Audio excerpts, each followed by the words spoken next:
Hey guys, I'm back and we are playing Halo Infinite. Today we're going to be doing a league loot stream or league reward stream. We're going to be checking out a viewership reward. Had you watched the HCS 2023 championship weekend, which just occurred this weekend, so you sort of missed out on it already. But had you watched it and had your Twitch account and your Twitch and Halo accounts linked up, you could have earned yourself several rewards. A lot of them being armor coatings. One in particular was unique specifically to this event, being the armor coating Cosmic Nexus. So that's what we're going to be checking out today. Let's go ahead and take a peek at the various.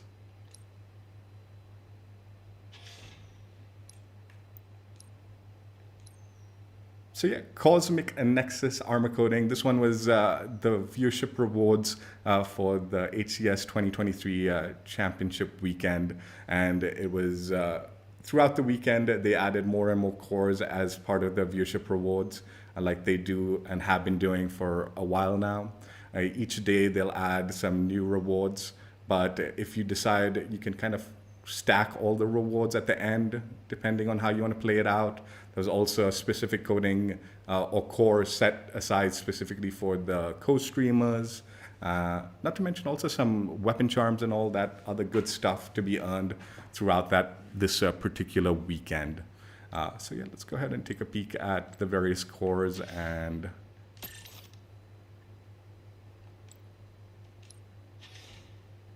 go from there.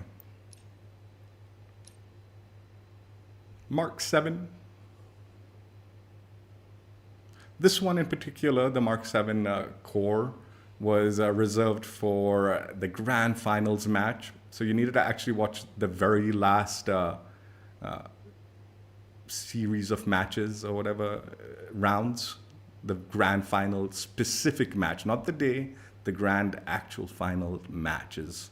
The final two teams going head to head in the tournament. And you need to just watch 45 minutes of it, but yeah, specifically that match or set of matches against the two final teams. We'll save spoilers till the end. I'll try to not talk about that till the end, but there will be spoilers.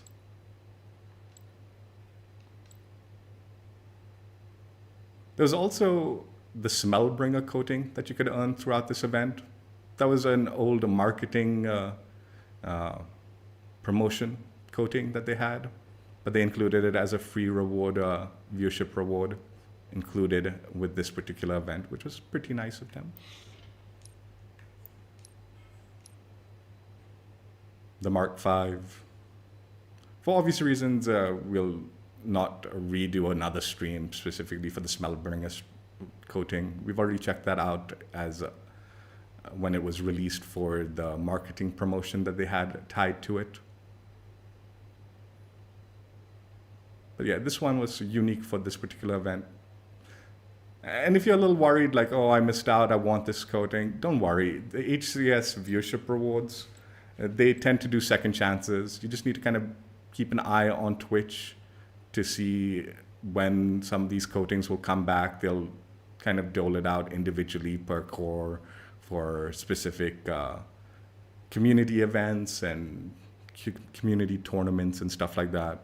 So you probably will have the chance to earn all these coatings or all these cores with the coating or the coating on the core, specific cores throughout the future, at some point in the future. The Yoroi core.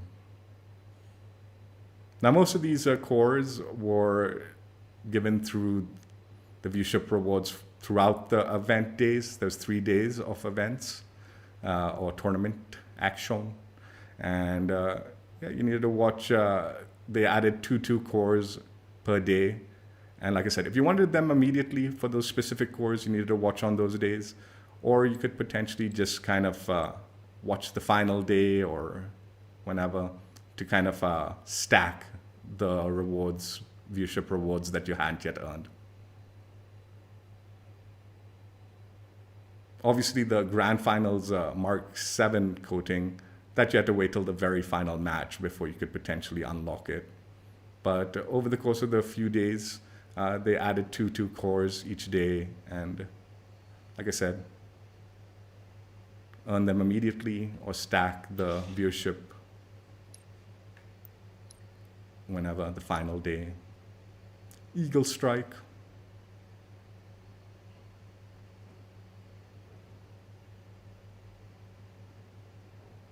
Yeah, not sure why this particular coating was decided to be the viewership reward, whether there's some specific connection to the HCS or anything. I don't think any color connection or anything seems to be there. I think it's just more something fun for the viewers to earn for themselves while watching the championship weekend.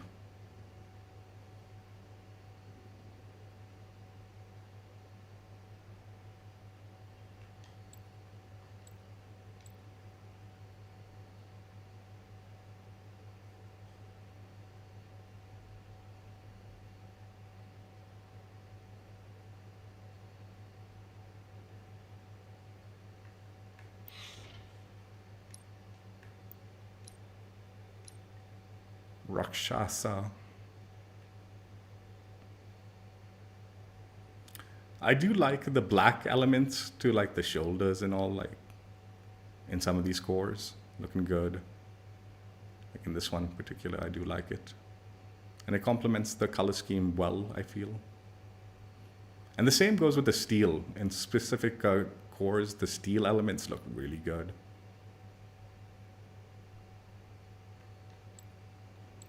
Yeah, the nice color combo, works well together.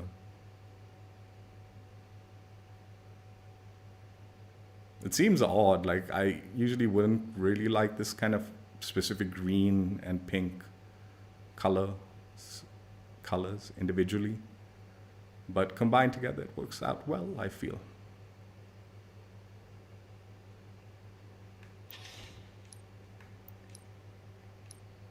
With the Chimera core, you needed to watch the co-streamers. And what's always been nice about the Halo co-streamer viewership reward is you don't actually have to watch the co-streamers during the live event. You just need to watch them throughout the 3 days of the event. So what usually you can do is watch the main stream for the main rewards. And then maybe after the event, like for me, it's like the event goes through the night, right? So in the following morning, when the event's not actually going on, I watch the co-streamers and can earn my co-streamer rewards during those times. As long as the co-streamers are playing Halo and have their drops enabled, you can earn this particular core's coating, Chimera.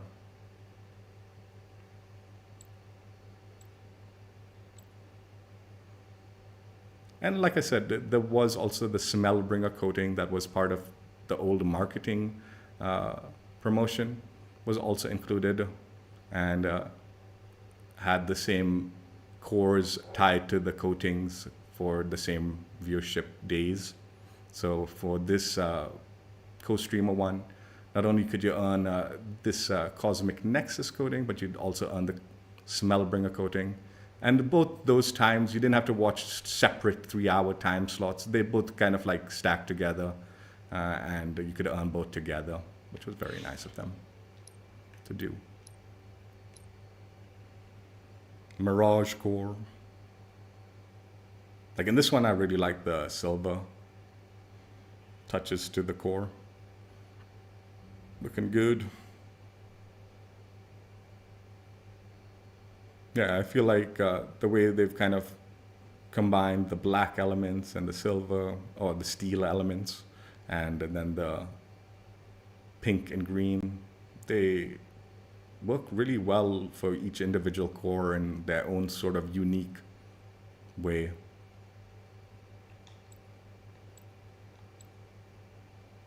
Almost giving individuality to each core, even though it's the same coating.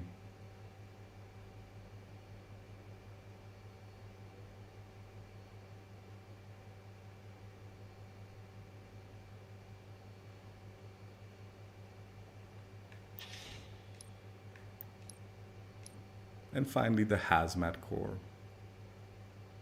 So like I said, most of these cores were doled out through the days for watching the mainstream for a set amount of time. I think it was 3 hours per day, or you could stack it at the end, however you wanted to play it out. But the Mark VII was tied to the Grand Finals match in time specifically, and the Chimera core was tied to the co-streamers. Again, if you missed out on this and you're really liking it, just keep an eye out, and they do tend to do second chances with these rewards at some point in time in the future. Jay! Oh, did I miss you? That's all good. Thank you for stopping by. I did. I'm saving the spoilers for the end, though. I'll talk about it at the end. But yes, I did watch.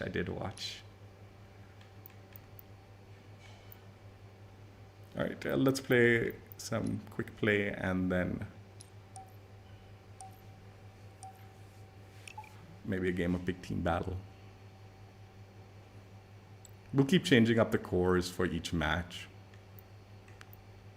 Oh, didn't we already get into a game?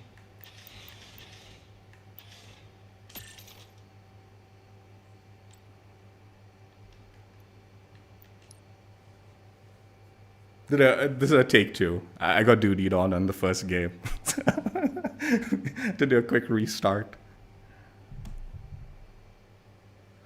I mean, you can spoil in chat. That's no issues. But yeah, I was going to save the discussion and major spoilers for the end.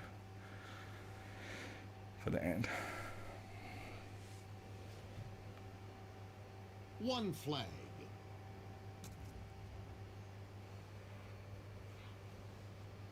But yeah, I was up late.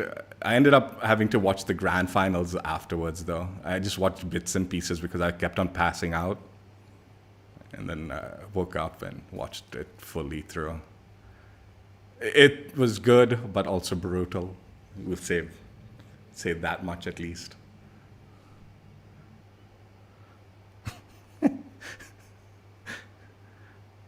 But I actually do think they deserve the win. The winners deserved it. You can't hate on what they accomplished because of how they accomplished it. Round 1.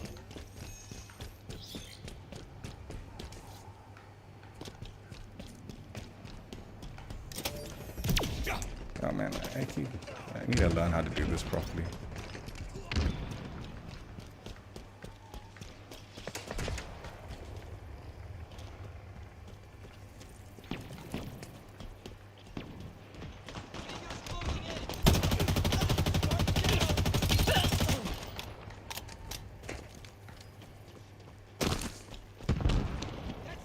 Chewing us up! Enemy shields down!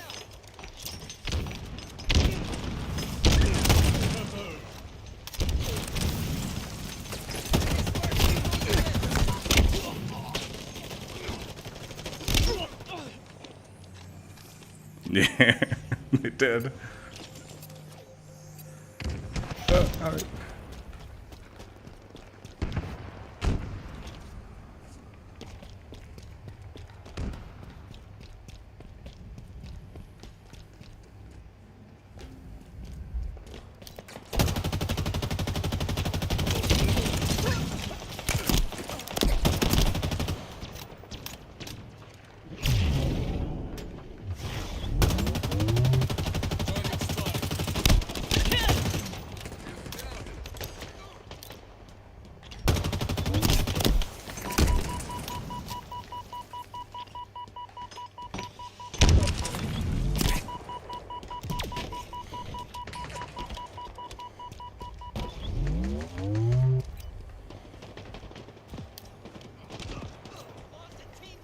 Items inbound.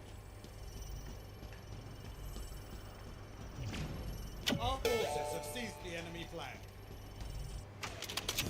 Power rifle now available. Another one down.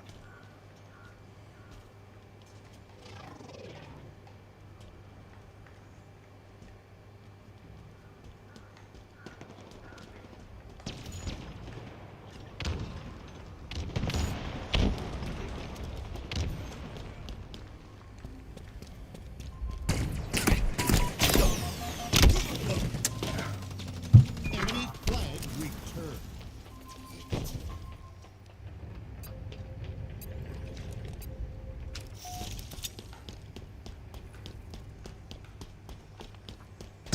They're close. Enemy flags in allied hands. 10 seconds. Oh my god, he stuck me. Did he? No, he didn't.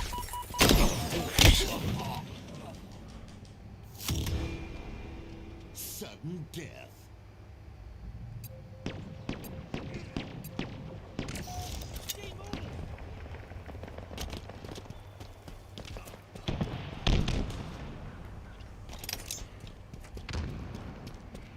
Enemy flag returned. Round lost.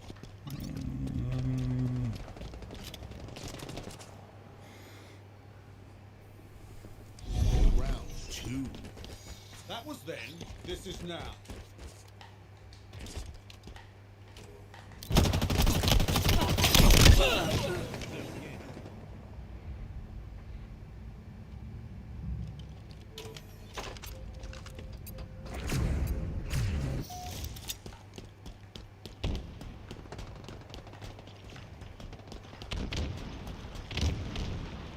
They have our flag.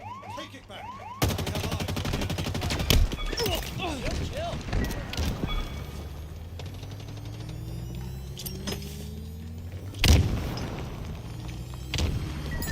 Flag returned. Down there. Enemy Spartans are closing in. Enemy shields down.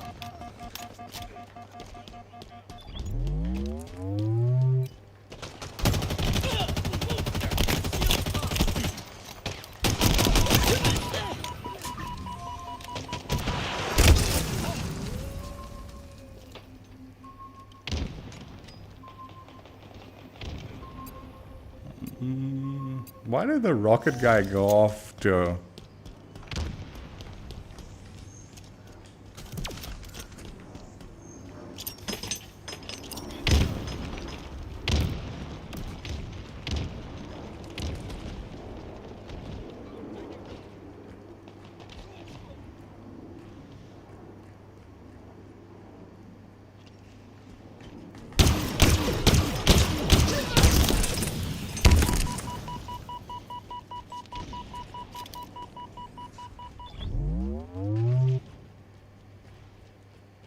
Power items incoming.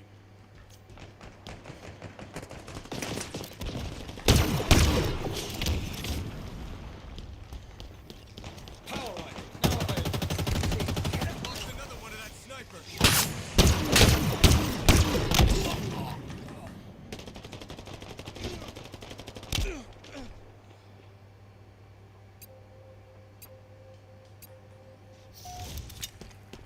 They've taken our flag. The enemy carrier has revealed themselves. Dynamo grenades obtained.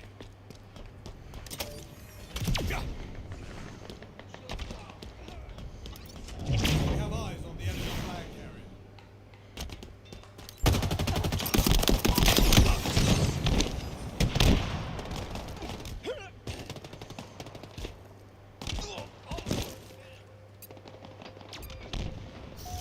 Now rockets. The enemy carrier has revealed themselves. 10 seconds.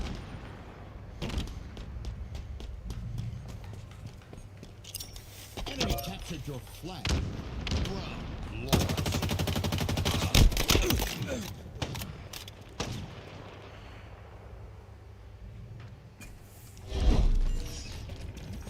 We've come back from worse.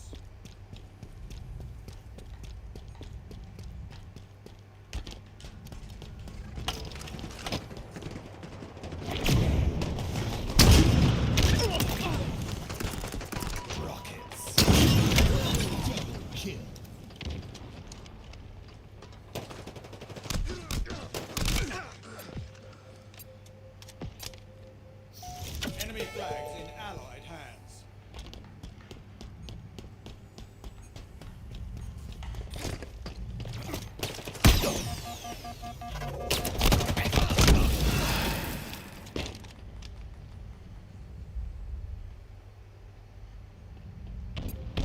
Flag returned.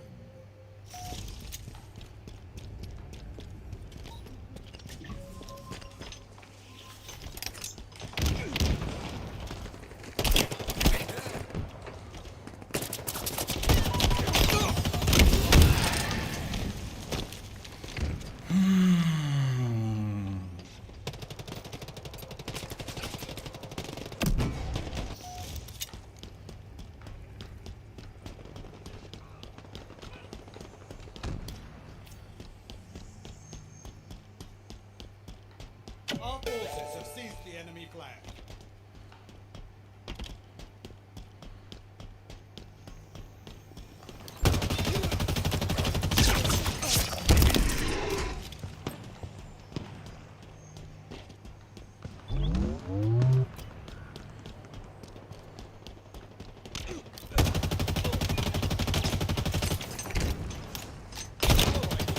Hey.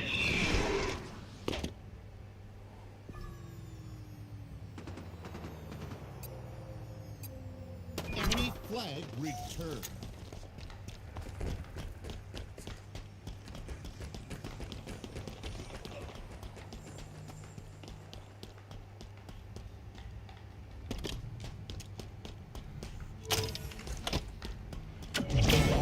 Rockets.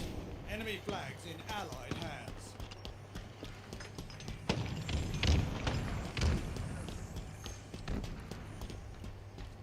30 seconds remaining.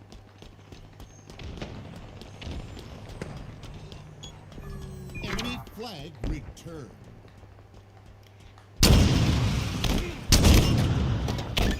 How tragic. There. Nah. I thought teammate was gonna bring it down, dude. And I was gonna protect him that way, but Defeat. I'm waiting for him to bring it down, but he didn't get it.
Strongholds.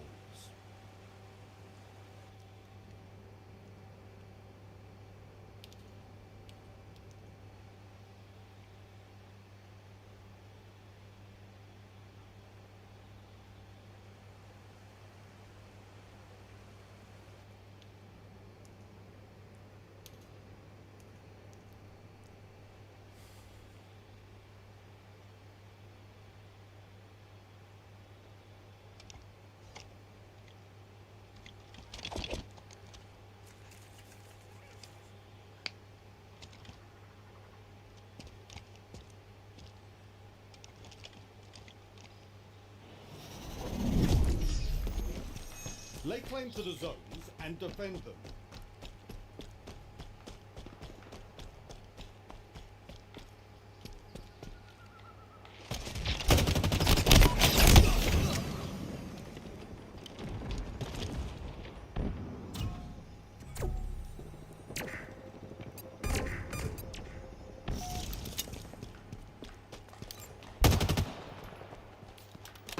Stronghold Alpha lost. Enemy team scored. S7 sniper available. The overshield is active.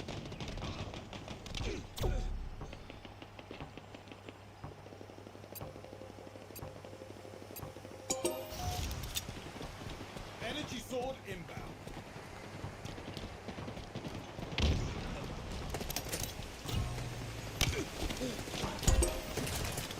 Energy sword available.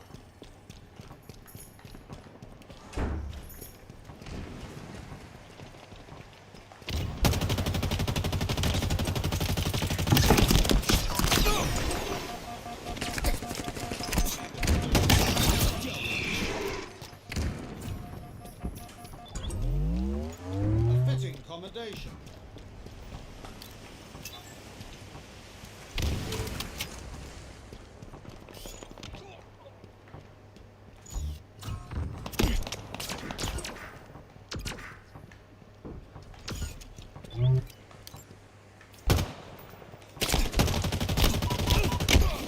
Eh.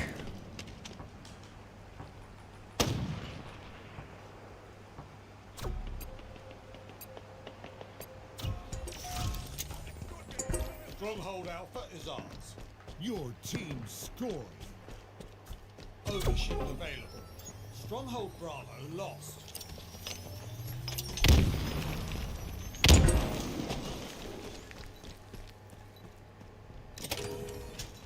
Shield boosted.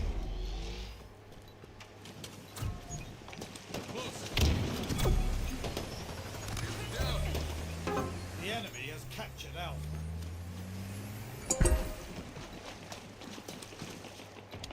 Spartan down!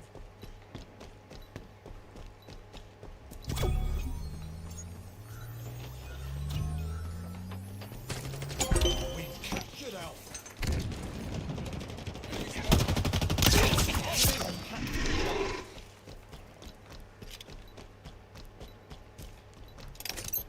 Plasma grenades obtained.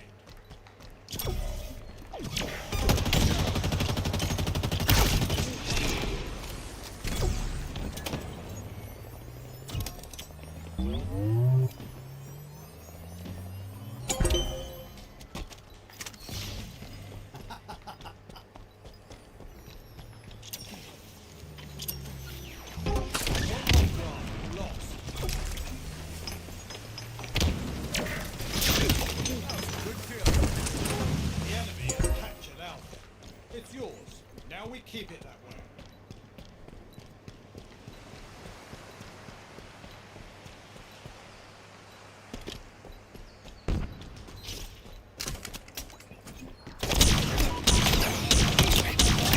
Killing spree. We've captured Alpha.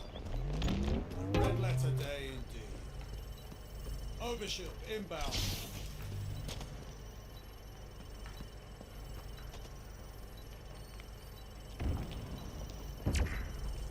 Overshield available. Gained the lead. A master will strike. Power weapon inbound. Double kill. Stronghold Bravo is ours. Power weapons on the field. Halfway to victory.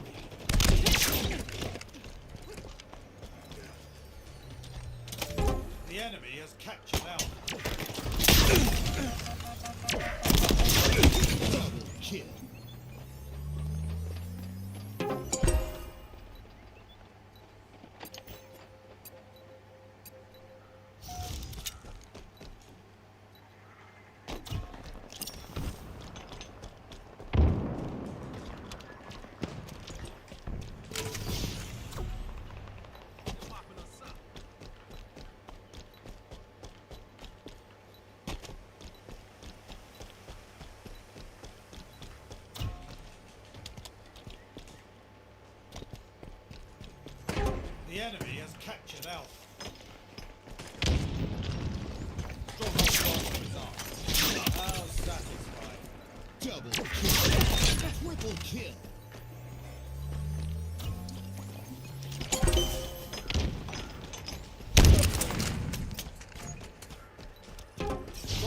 Bravo lost.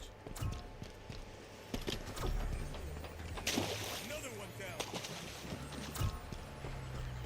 The enemy has captured Charlie. Enemy team scoring. Enemy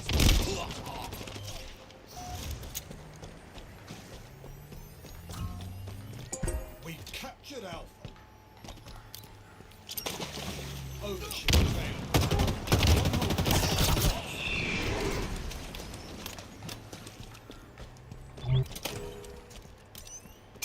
Stronghold Bravo is ours. Stronghold Alpha is lost. Reliable weapon. Your team scored.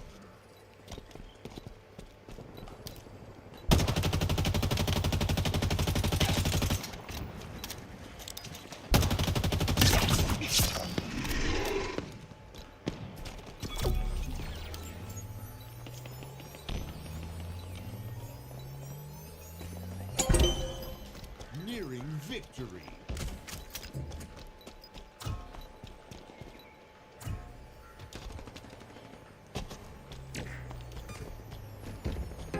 Stronghold Bravo lost.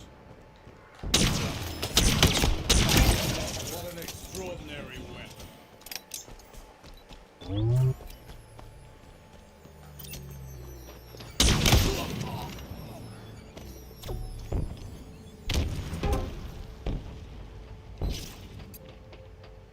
Enemy team scoring. Energy Sword inbound. We've captured Bravo. Your team scored. Inbound.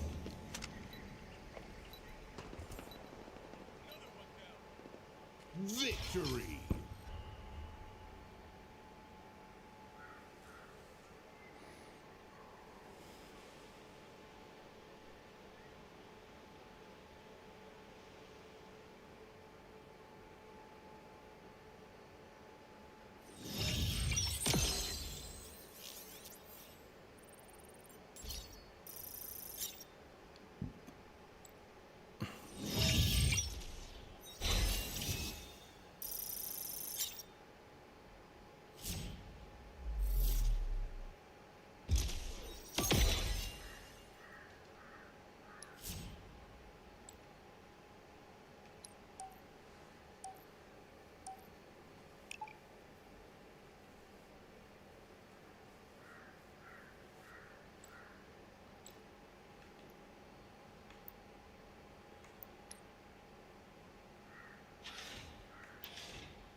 Strongholds.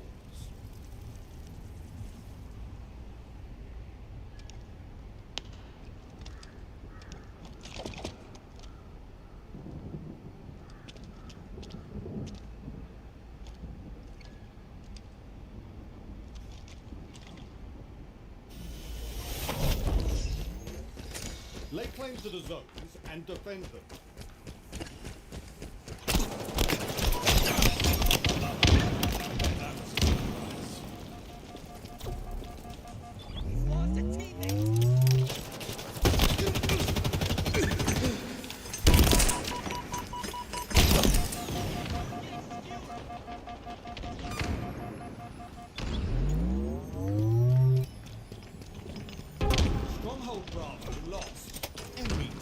scores.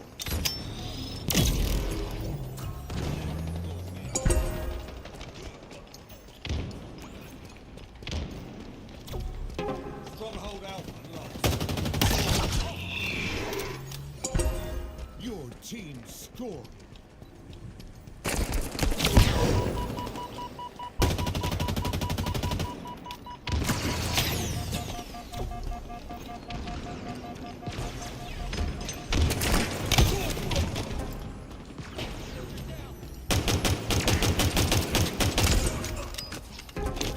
Enemy team scored.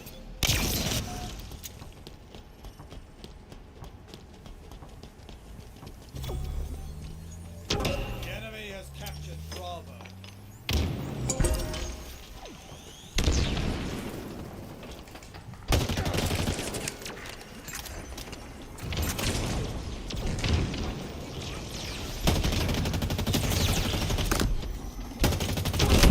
Oi!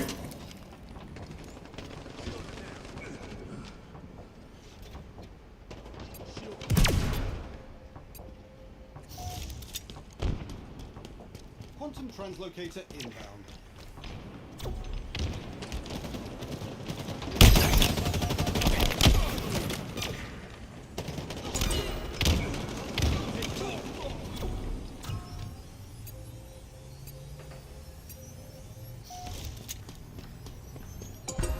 It's yours. Now we keep it that way.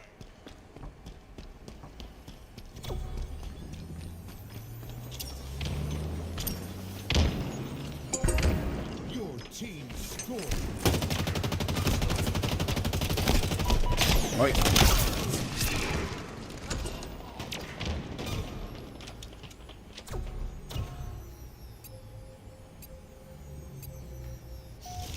Stronghold Bravo lost. Enemy team scored.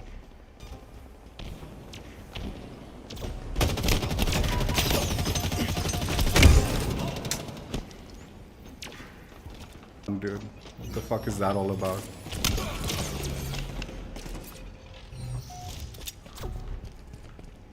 The enemy has captured Charlie.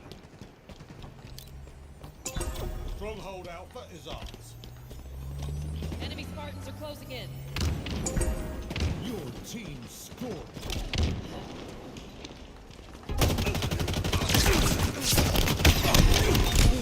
Kill. Valorous work, Spartan.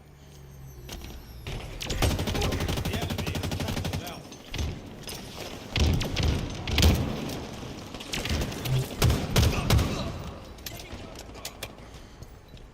Translocator ready for pickup.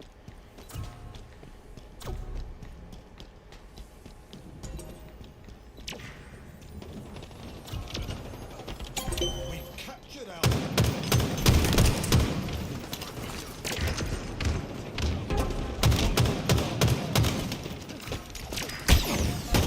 Dude, what the?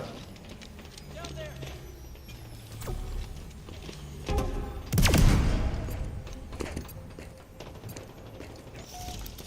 Enemy team scored.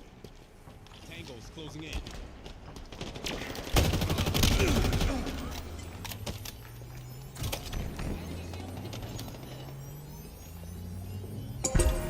Let's see them try to take. The enemy has captured Alpha. Classic kill.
team Dude. scored.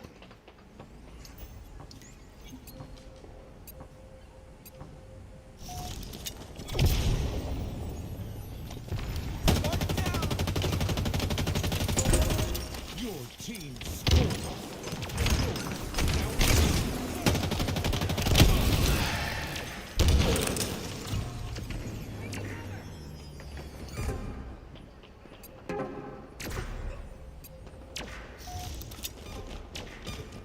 Enemy team scored.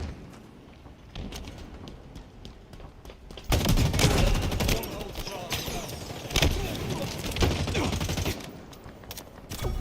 Enemy got a multi-kill.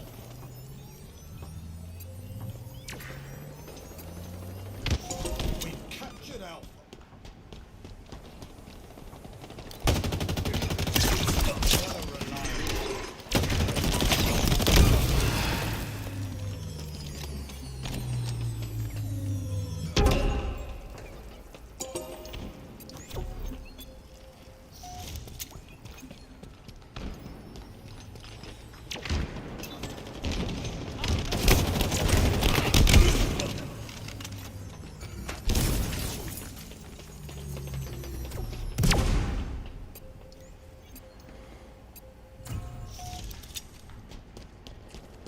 We've captured Alpha.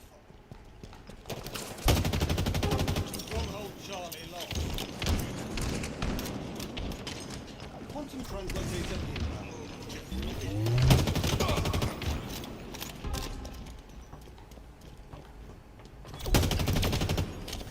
Translocator ready for pickup. We've captured Bravo. Stronghold Alpha lost.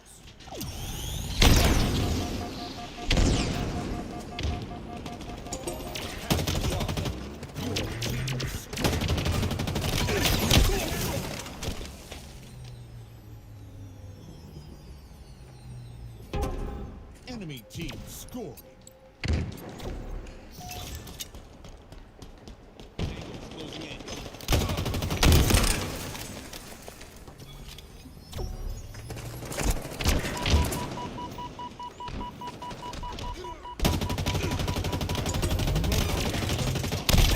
Your team scored. Skewer inbound. It's yours. Now we keep it that way.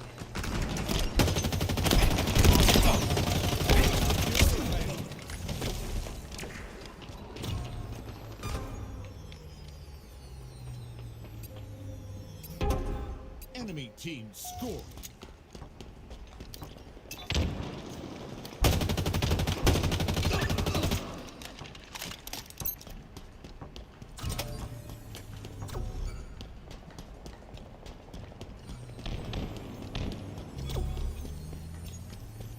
We've captured Alpha.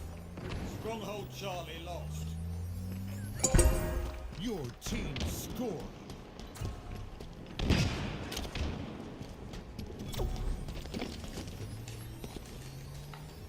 The enemy has captured Alpha. We've captured Charlie.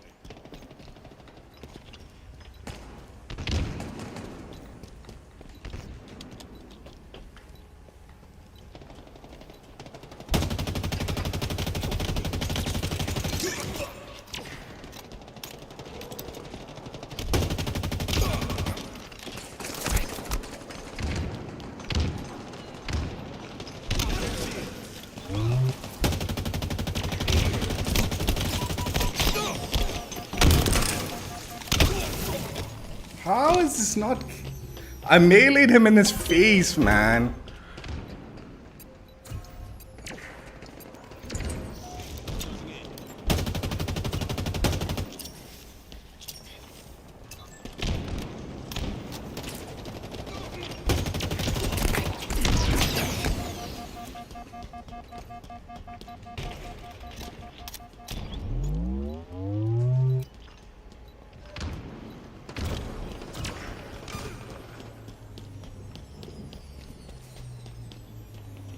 Stronghold Bravo is ours.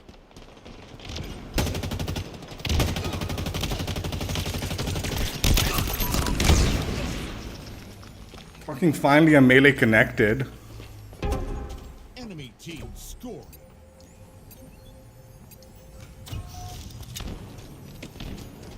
We've captured Charlie. Repulsor acquired.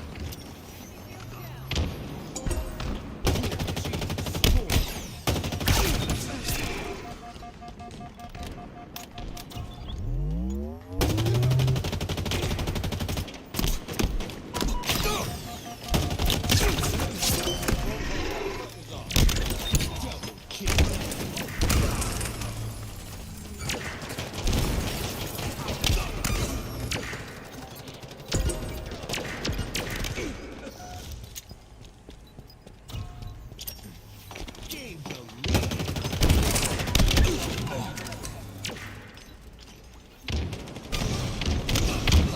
Nearing victory. The enemy has captured Charlie. Off their shield.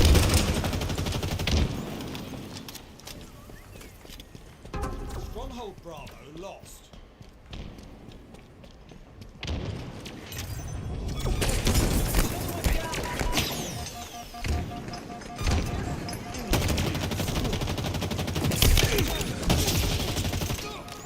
Double kill.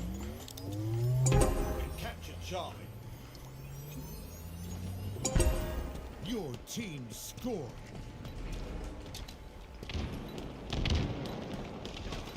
Lost a team.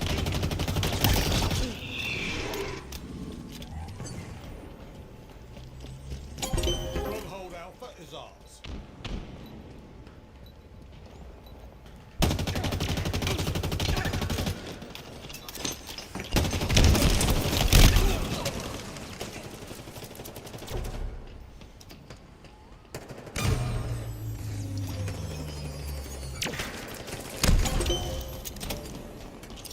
Victory.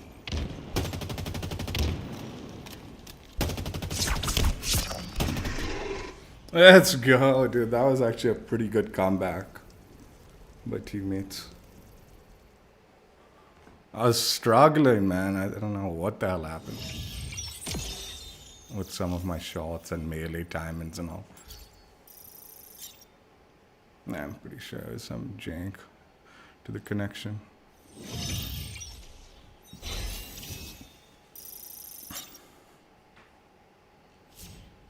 That's actually a solid team, man. Like, it took us a little while to group together properly, but once we did, we started rotating and protecting our things pretty well.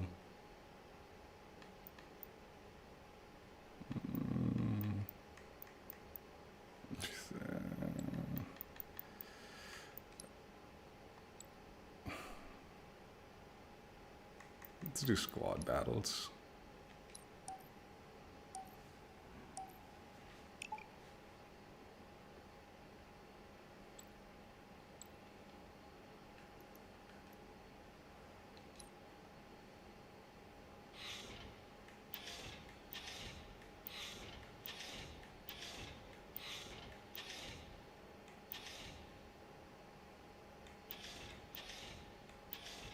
I really don't like the Eaglestrike core, man, out of all of them.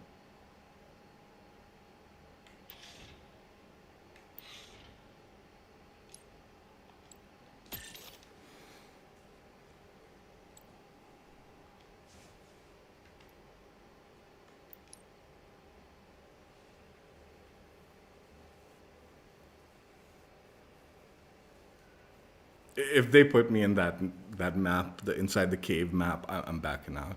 I'm just saying it out right now.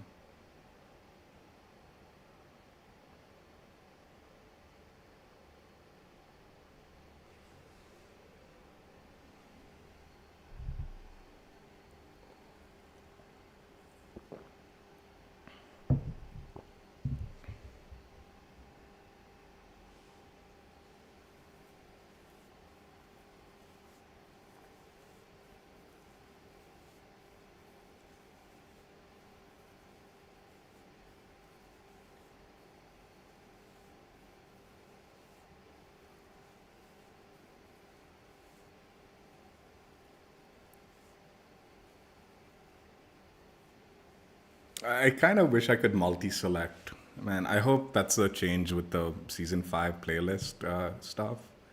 Because I'd multi-select the big team matches, like squad battles, big team battle, and I guess big team heavies. Just so like it can put me in one of the larger scale game modes quicker, as opposed to just like, because I'm rolling the dice with squad battles here. I don't know if I'll get into a game. Ah, there we go.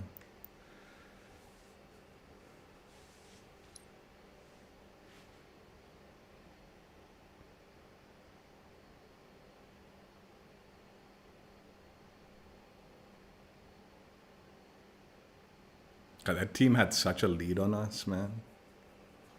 We actually made a pretty solid comeback on that.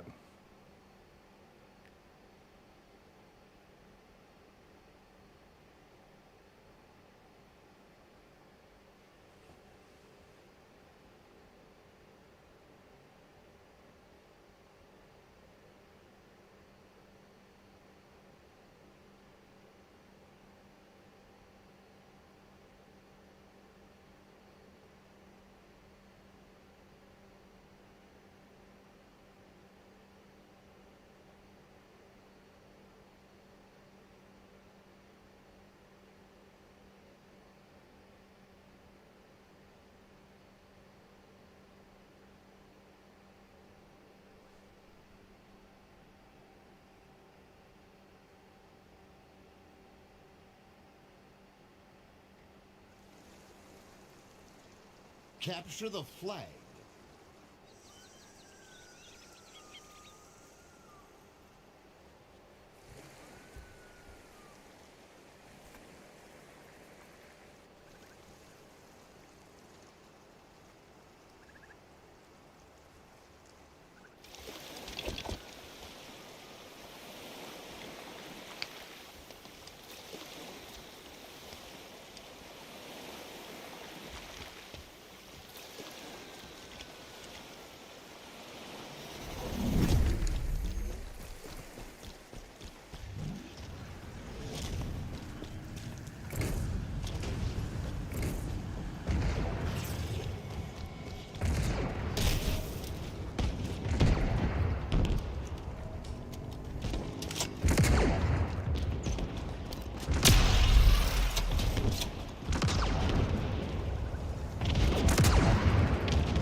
Translocator available.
Oh god.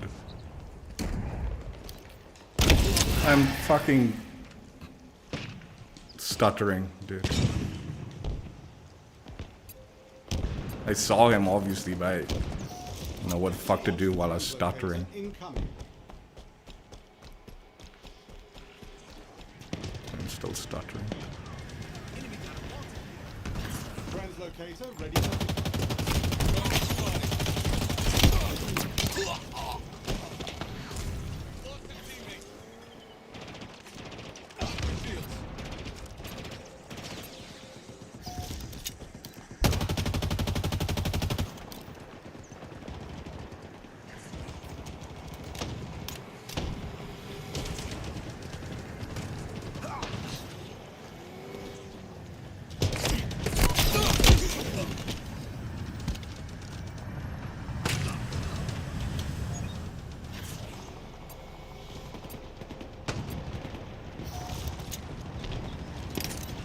Spike grenades acquired.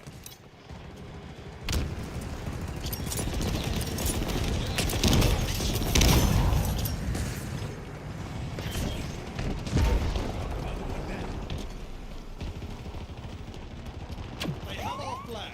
Take it back. The enemy carrier has revealed themselves.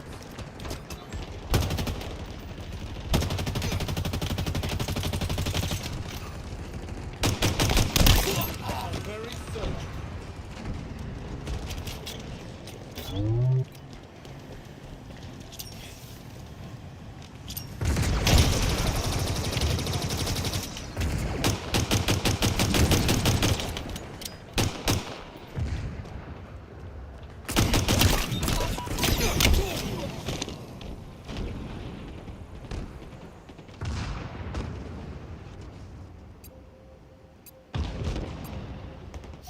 The enemy carrier has revealed themselves.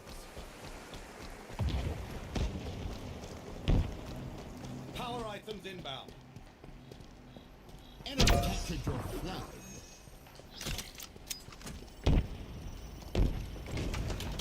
Power items now available.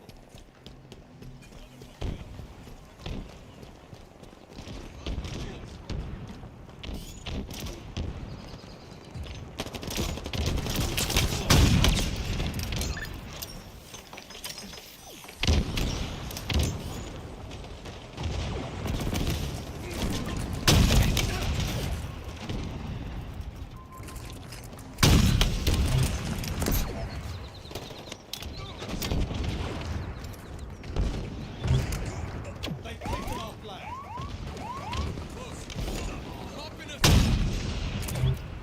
We have eyes on the enemy flag.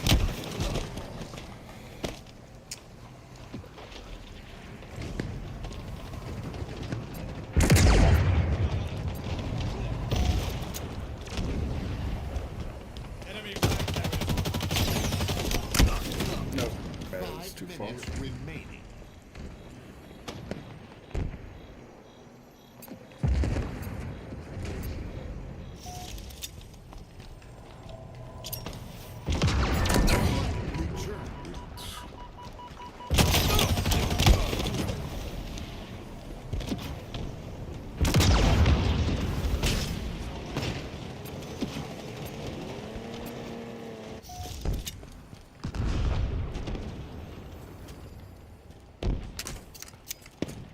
Stay mobile.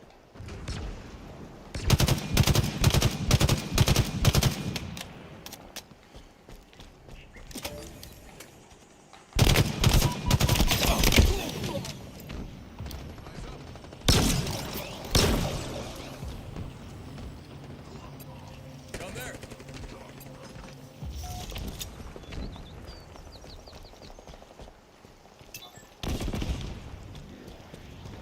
They've taken our flag.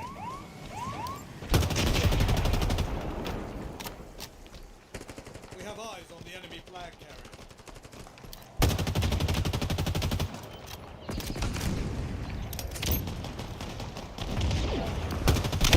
Oh, God, dude.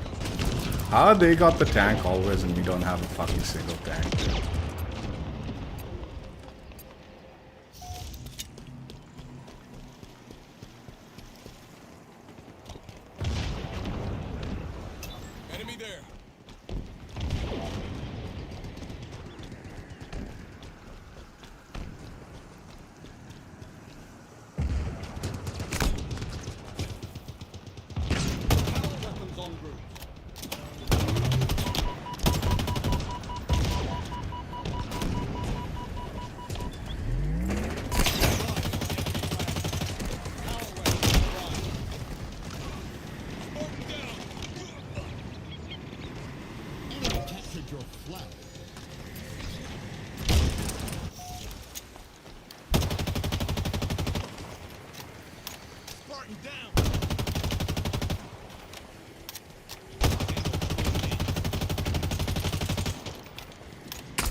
These guys, man, always have the tank. We don't have any fucking thing.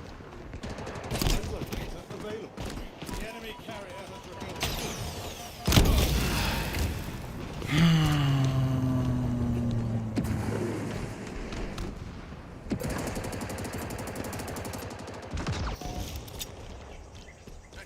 Way too many of us. We have eyes everywhere.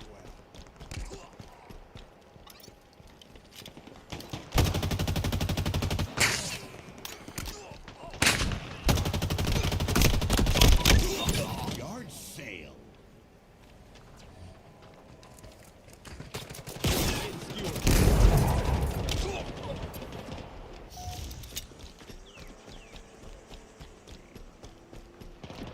Enemy captured your flag.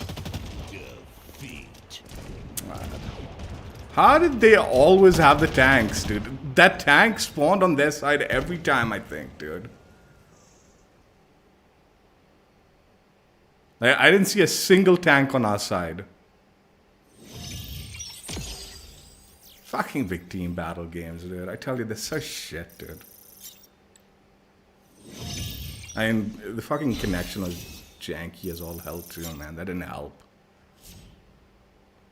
I was fucking stuttering and all.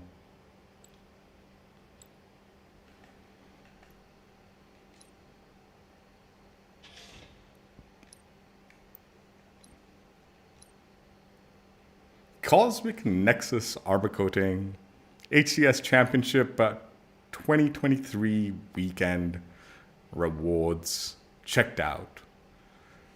Yeah.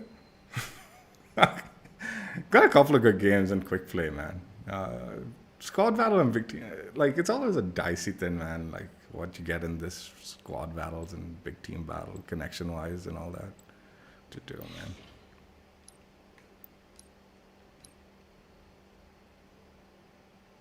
Let's just go through the cores quickly.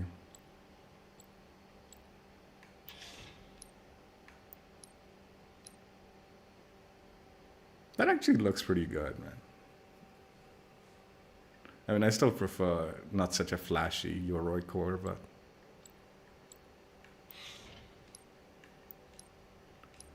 honestly, the coding has its like value for sure. Like specifically, like I said, the steel and the black elements for some of the cores look really good. I'm just not like personally into this kind of the pink and green elements. That looks really good too. And the Rakshasa actually looks good, even with the pink and green. I can overlook it because how all the other stuff looks in combination. Chimera, the co-streamer reward core.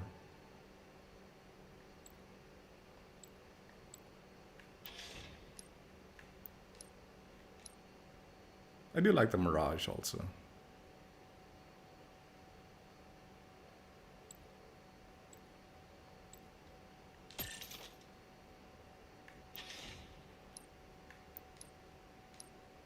Finally, the Hazmat.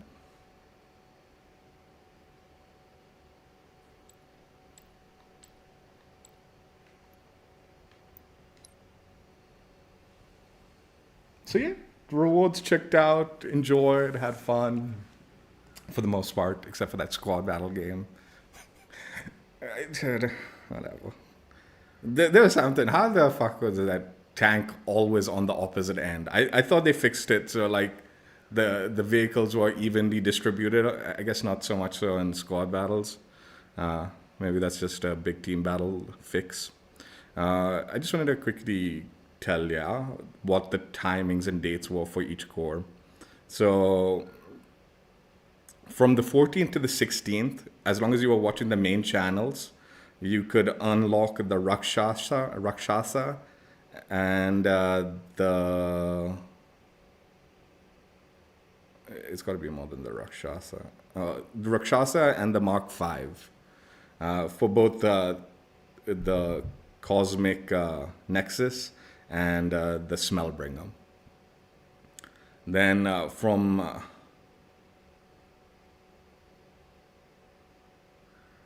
Dude, then from the 15th to the 16th, the Hazmat core and the Yoroi core were added.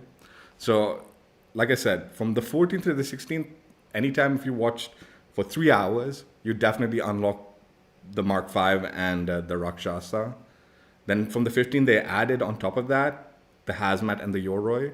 So if you jumped on the 15th and watched for the 3 hours, you'd actually unlock all 4 cores. They were all like simultaneous progression, so it wasn't one at a time or anything like that. And then from the 16th was the last day, they added the Eaglestrike and the Mirage IIC or whatever. So like I said, you could kind of like wait till the 16th and not watch any of it and still earn every single reward for just watching 3 hours of like watch time. Or if you wanted specifically to definitely earn each core each day, you could put in the 3 hours each day. It's really up to you how you wanted to play it out.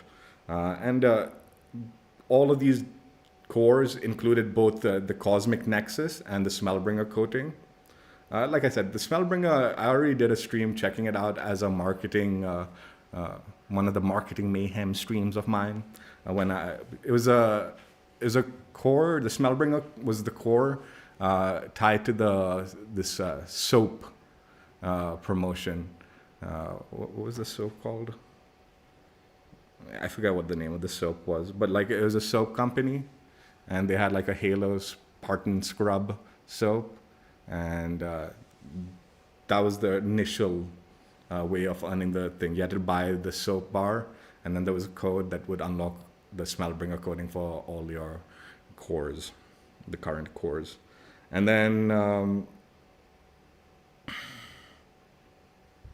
then specifically for the grand finals match, which was the very final, like the grand final, specifically that very final set of matches, you could earn the Mark VII core rewards. And that actually included not only the Smellbringer and the Cosmic Nexus, but they also had a third one called Loyal Opposition, which was specific to the Mark VII core only, and only available during that. We'll check that out in a separate section. But yeah, those were the mainstream rewards. So if you watch that. Also, for the grand finals, there was a Halo trophy charm that was available in the last year, but they brought it back for this one. And then for the Chimera core, you could watch anytime between the 14th and the 16th, but you had to watch specifically the Twitch partnered streamers, the participating like streamers. And this was at any point in time. It didn't have to be specific to during the live event. Anytime between the 14th and the 16th, if you're watching one of those streamers, like even after the days, like after the live event, they could be continuing streaming and playing Halo like by themselves, not necessarily watching the broadcast. You could earn the Chimera core by putting in 3 hours of time with those streamers. And again, Smellbringer and the Cosmic Nexus were tied to that. And then finally, the other kind of small reward was some charms that you could earn for yourself. And this was by watching the community stream that was being broadcast on Twitch Gaming from the 14th and 15th. There were a couple of charms that you could earn for yourself. So yeah, those were all the rewards that you could earn for yourself via the HCS Championship Weekend 2023. It was good. It was good. I guess let's get into the spoiler section of the stream where we talk about the summary of the event and all. If you logged into the game, FaZe Clan won it. FaZe Clan won it. Congratulations, FaZe. You are officially the best team in Halo for the year of 2023, the big one. They clutched up the big one. Members include Frosty, Renegade, Royal 2, Snakebite, with Royal 1 being the coach. Renegade was kind of like, they were all OP, man. Jeez. They actually completely destroyed in this tournament for the most part. For the most part. There was three major teams that were the dominant teams this year, and particularly this championship. It was obviously Faze, Space Station was the other one, and Optic. These were the three big dogs. They just kind of demolished any team that came across the other teams, and kind of made mincemeat out of the remaining teams in the competition. Like literally 3-0'd them, most of them. Like the only actual battles were against each other, like each of these three against each other when they faced each other off. All the other opposition was actually just completely demolished. There's pretty dominant performance by the three beasts of Halo Pro League stuff. Honestly, because of that, I would say during the first 2 days, the preliminary rounds, the only match really worth watching was the Faze versus Optic preliminary round match, like before the finals day. That was actually ridiculous. So both of them were in the winners bracket, and they were facing each other off. Finally got to each other in the winners bracket, and it was a very close, tough fight on both ends. Both of them was like, neither of them were dominating. Both were very on par of skill level. Optic won it, like managed to come out. In fact, reverse swept Faze. Faze was 2-0'd them in the first two matches. And then Optic clutched up the final three matches and was able to move on to the winners bracket finals. Space Station went up against, I forget who Space Station went up against, but Space Station won pretty dominantly and got put into the winners bracket against Optic. Whereas Faze, like I said, lost, so they went down to the losers bracket.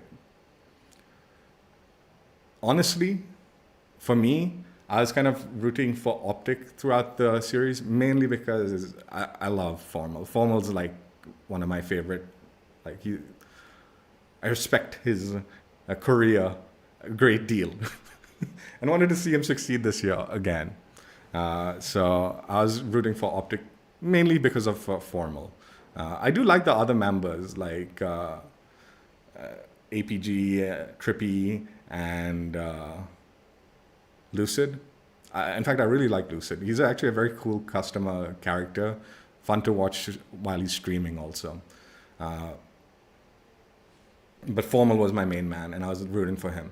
So for my personal opinion, like before the tournament, was Optic's big hurdle will be Faze. It was going to be Faze.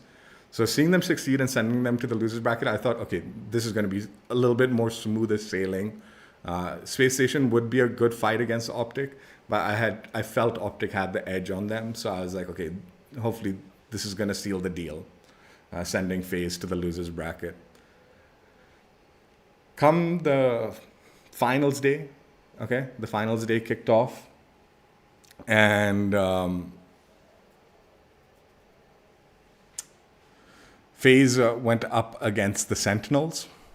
And honestly, like I don't really follow the drama a little bit, but basically what happened last year was Faze decided to upgrade their roster a little bit. So they dropped one player that was pretty popular with the community in the Faze clan and replaced him with Renegade. Now, I don't know the names. I'm really bad with names and all, but the person they dropped went to the Sentinels. So it was sort of like in the losers bracket, them going head to head against each other was an interesting battle for sure. Now, obviously, Faze had beaten some other team in the losers bracket to get to that stage, but that was the previous day. And like I said, Only match in the first 2 days that were really worth watching was the Faze Optic preliminary rounds.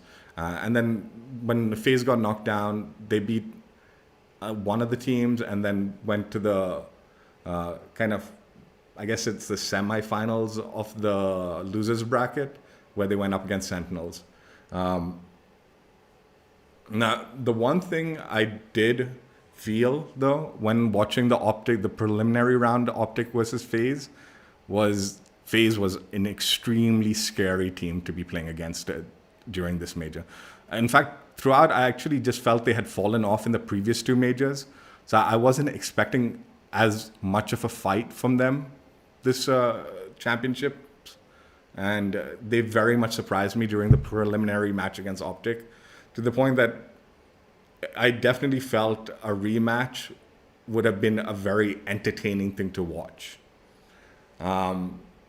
But because of their performance in the previous 2 majors, I felt like they had fallen off. So I felt both Optic and Space Station would have had the edge over them no matter where they were playing in the bracket, right? But yeah, good match in the preliminary round, Optic sending Faze to the losers. Come winners day, Faze has beaten the previous team the day before and now is in the semifinals losers bracket up against Sentinels. Obviously, like I said, small rivalry because of the player swap that they did, like where they dropped one player for Renegade and that player went to Sentinels and now they're head to head. But honestly, that was also another match where they just kind of got stomped on Sentinels. And Faze just kind of dominated.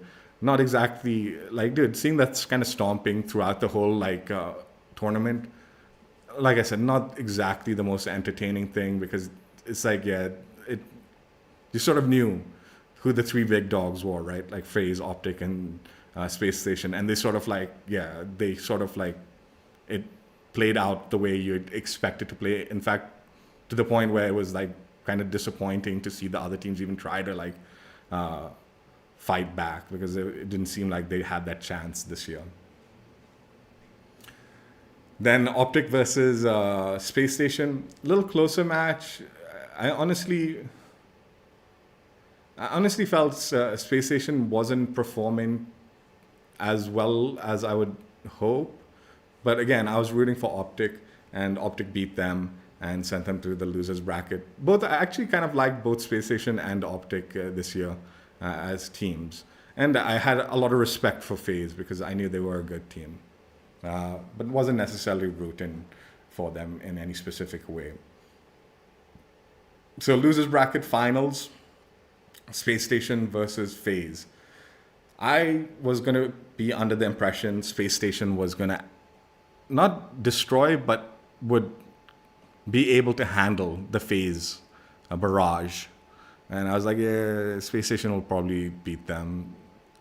How close the fight will it be? I don't know. And I was expecting winners grand finals to be, again, Optic Space Station. But no. Faze absolutely stomped Space Station. Like now it was getting pretty late at night, so I didn't see the final round, the final match, but I watched the first 2 and I was kind of like passing out, so I couldn't fully pay attention. But it seemed like there was close elements, but ended up being a 3-0 still. So like ended up Faze, for the most part, stomping Space Station. And it was almost a disappointment to see that performance from Space Station. It was like, oh, damn, dude. Like, they did not live up to what I was expecting from them against Faze at all. I was expecting... I felt, after watching Faze against Optic in the preliminary rounds, I felt Faze had a very good chance of beating Space Station. But I was expecting Space Station to put up a good fight and it to be a good match. But like I said, 3-0'd. So now grand finals match. Faze has run the gauntlet of the losers bracket. Okay, so match after match after match, and multiple matches on the grand finals day, and has managed to, well, couple of matches, like couple of teams, multiple matches, but couple of teams that they had to dominate, which they were dominating in the losers bracket to bring themselves back up to the grand finals winners bracket section, or the grand finals. So it's Optic versus Faze. And just a little heads up, definitely throughout this entire year, and from what I know, the last 2 years, no team has come from the losers bracket and won in the grand finals, as far as I know. Definitely not this year, and I don't believe it was last year, but I'm not sure. I'm not 100% certain about the first year, but I'm fairly certain this year no losing team has come out of the losers bracket and then won in the grand finals. So once you get sent to the losers bracket, even though you're in the grand finals, you have a very tall order to like win it. In Halo, what happens is it's best of 7, I think. Best of 7. But the winning team only needs to win the first best of 7. If you're in a losing team, you're coming from the losers bracket, you have to win the first best of 7, and then it does a reset, and then the winning team has a second chance. So you have to win basically 2 best of 7s back to back if you're coming from the loser side. It's basically the mentality because everyone has a chance to go to the losers bracket, whereas the person was in the winners bracket who got to the grand finals hasn't had that second chance, right? So that's why there is that second chance in the grand finals, specifically for the winners. If the winning team wins the first best of 7, they've won. They've beaten the losers bracket.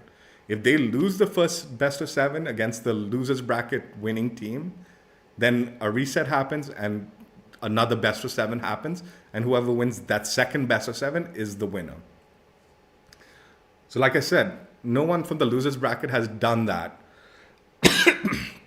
because it involves not only winning multiple matches in the losers bracket on the grand finals, but then also doing a back-to-back win against the winning team, the winners, the top team of the bracket, to get that final win. Credit. And obviously, no duh, since FaZe Clan won it, they were one of the official first teams, I suspect, in the last 2 years at the very least, to have done that. Run the gauntlet of being sent down to the losers bracket, playing match after match after match, and grinding their way back up to the winners' grand finals, and then beating the winners in the first set of 7, and then following it up by beating them in the second set of 7. It was bonkers. It was bonkers. That's like a marathon of gaming. And one scary thing about Halo, like pro circuit, is the matches are back to back. There is very little downtime. Not only between one game, like one set of teams, like so FaZe goes against one team, then they beat the team. The next match starts off very quickly. So what happened would be like FaZe was in the losers finals, beat Space Station, and then very quickly afterwards was in the grand finals to play the back-to-back against Optic. Not to mention the very first match was FaZe against Sentinels. So it was FaZe versus Sentinels, FaZe wins. Then Optic versus Space Station, Optic wins. Then FaZe versus Space Station, FaZe wins. Immediately after, FaZe versus Optic grand finals, first set of 7, FaZe wins. Then reset. Immediately after that, FaZe versus Optic again for the second set of 7, and FaZe won that. It was ridiculous. It was ridiculous. Gauntlet, and it was just nuts. It was nuts. Like I've written some words, like key, like buzzwords, I guess, that I felt describe the situation. Let me just look it up. The endurance required. The endurance was the word I was looking for. Required for FaZe to pull off what they did was insane. So no matter what you feel and who you feel deserved or wanted to win, what FaZe accomplished to win it is worthy of recognition, and they deserve that victory. No matter how you feel about FaZe, that's how I feel like you need to show the respect for what they did. It was very impressive. Now with the grand finals, Optic started off strong. Like they 2-0'd FaZe with the first 2 matches. And then FaZe swept them in the next 4 matches. So it ended up being like 4-2 in favor of FaZe, right? So that gave them the first set of best of 7. And then the reset, FaZe just dominated. It was a 4-0. They just 4-0'd like Optic. And throughout the whole time, like my recommendation to like defeat Optic was like they needed to like teams needed to make sure they were keeping formal in check. Okay. Not only were they keeping formal in check, but it was okay for them. It was a combination of like either keeping lucid in check or formal in check, or both of them in check throughout each match. And that's what FaZe was accomplishing. And lucid was the other big hitter, right? Like he was the kind of like other kind of X factor of Optic. When he goes off, other teams struggle, right? Or if formal's going off, other teams struggle. Or if both of them are going off, you have no chance. It's like that when you were going against Optic, right? Obviously, like Trippy and APG were also top tier players, but like Lucid and Formal were the like kind of the X factor players, right? That you needed to keep in check. And for me, I was like, man, at least Formal keep in check, because Lucid, it's easier said than done. Like, oh, I'll keep this guy in check. They're very good players, so it's not easy to keep either one of them in check. And yet, FaZe throughout the grand finals was keeping one of them, at least one of them in check, if not both of them. Like, and by the end of it, like I'm not totally certain, but I think almost every FaZe member had an over 1 point something KD, like a really high KD. And I'm not totally certain, but almost all the Optic players were negative KDs. Like they were destroyed by FaZe. And like I said, always constantly keeping either Lucid or Formal in check in each match, which was allowing them to defeat them match after match after match, which was so impressive. The other thing that I do want to like give FaZe credit for, now FaZe is in a really, like all of these guys, all 4 of them are like Slayer kind of players, like high Slayer players, which makes them a very aggressive team, right? And my point before this was like, once you know that's all they have is being aggressive Slayers, there's ways to keep that in check, right?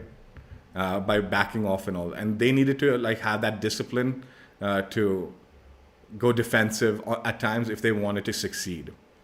And FaZe sort of did that this major and proved it first against Space Station and then again against Optic, where they had discipline, restraint, and patience when they needed to have it. Very clearly seen, this was very clearly seen during first the Space Station match, which is what got me really scared for the Optic match, right? Was during a Slayer match against Space Station, it was like very close, like 2 kills away, like 48-48 or something, very ridiculously close. Both teams backed off and started holding. They basically were camping.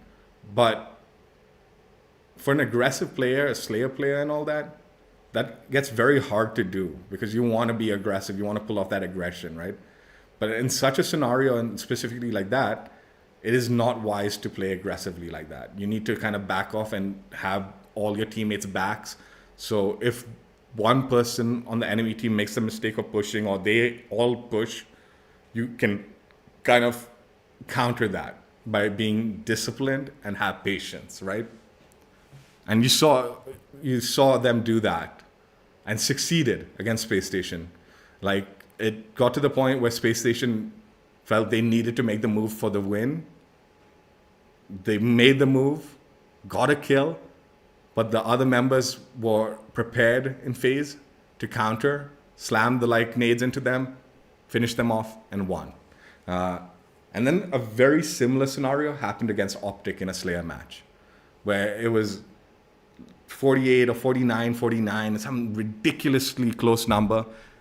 And Faze was again, and Optic were again forced to play that patience and discipline to see who would break to make that first move to get those required kills. And it ended up paying off again for Faze. And just seeing that, proves that they had it in them to do those things when they needed to. They played aggressively. They did play aggressively throughout, which allowed them to dominate so heavily. But in those clutch times and moments where all things are up in the air and that weight of should you back off and let your teams have your back with you while you wait, or do you play your aggressive game that has been so rewarding, right? They played it smart. They played it smart and won. And then even once they kind of in the second reset, once they got to the 3-0 against Optic, it definitely felt for a second Faze might just be like, okay, let's go off on them and just have fun. We just need one more, right? For a second I saw them do that, and immediately they pulled the restraint back and realized, no, we need to beat Optic now. And we need to get this final win, the fourth win in the reset, which they did. Again, got the fourth win, and in dominant fashion. And honestly, they just absolutely demolished Optic. The KD alone kind of spoke volumes to the actual I feel maybe some of these Optic players might be a little traumatized after this grand finals, the way Space Station handled them. And kind of slayed out against them. It was brutal. It was brutal. I definitely still feel, I think the best match of them all was the preliminary Optic versus Faze, because both were going head to head on equal grounds, right? Whereas I feel like the grand finals was brilliant and well worth watching for sure, but it was kind of like the Faze show. It was like the Faze show throughout the whole grand finals, where they just slaughtered. They said this is my victory throughout. And like I said, that endurance required from the losers bracket side to come into the winners bracket side and then do the reset and continue winning throughout, that must have been insanely draining for them. Yet they managed to keep that momentum throughout. And definitely threw off their opposition with that momentum. So yeah, that's my thoughts between the Championship 2023. I respect FaZe, and they absolutely 200% earned this victory and deserve to be the HCS or Halo WC 2023 champions, or whatever, however you want to. They're the world champions, man. And they earned it. They earned it. They absolutely earned it. I think out of the three big dogs, Space Station was a bit of a disappointment. They played well getting to the big dogs, big dog matches. But once they were against both Optic and Faze and all, the Space Station wasn't as impressive as I was hoping they would be, which is a little disappointing. Optic, very impressive getting to the grand finals, but then unfortunately when Faze is playing the way they were, there's not much Optic could really do to it's tough, man. It's tough when that goes down the way it does. Yeah. Just, it's so strange. I mean, this is a small thing, right? But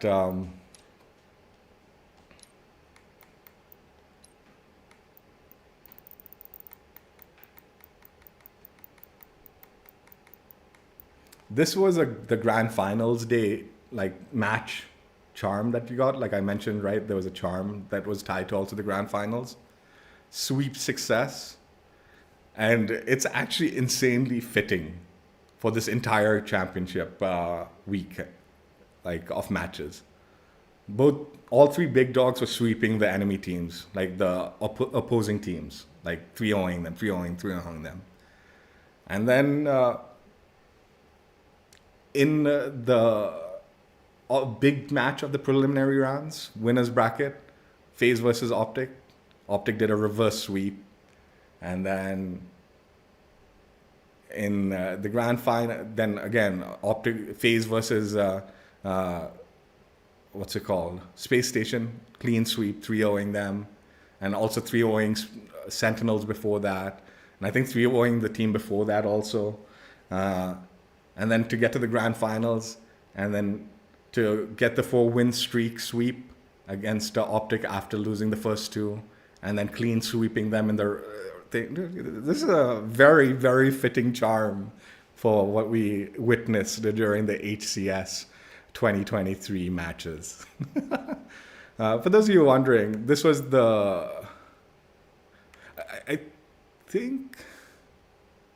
I think this charm wasn't the grand finals one. This was the finals day charm. So day 3, if you watch the 3-hour thing, this was the charm. This was the grand finals charm, the cup, HCSW Trophy Cup. Yeah, I mixed it up. So this was the grand finals 40 thing, the 45-minute final match. This was the charm. This was a repeat charm. This was new. But yeah, fitting a charm. Like I said, finals day, not grand finals match. This was grand finals match, finals day. And then community playlist charms were, this one was day 1 of charm, the Cone Star. And this was day 2, burgers and fries charm, which I was also very excited. I like my burgers and fries charm. Even though I probably won't use it, I like it. It's a fun charm. This one, both these two, you needed to watch the community stage stream, which was the Twitch Gaming was streaming that section of the stream. And you needed to watch like an hour and a half each day, or I presume you could combine it on the second. I watched an hour and a half both days of the community stream.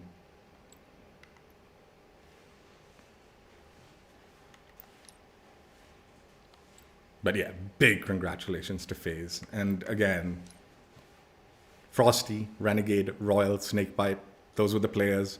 And then Royal 1 was the coach. Royal 2 was the player, Royal 1 was the coach. They were all beasts, man. Honestly, the players were all beasts today.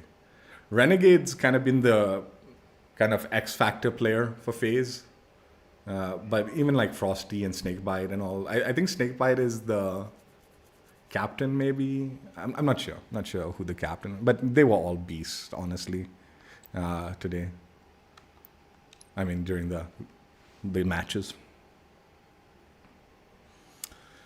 So yeah, that was HCS 2023 championship weekend, grand finals summary, thoughts and my opinions. Like I said, if you go and watch, there'll definitely be VODs.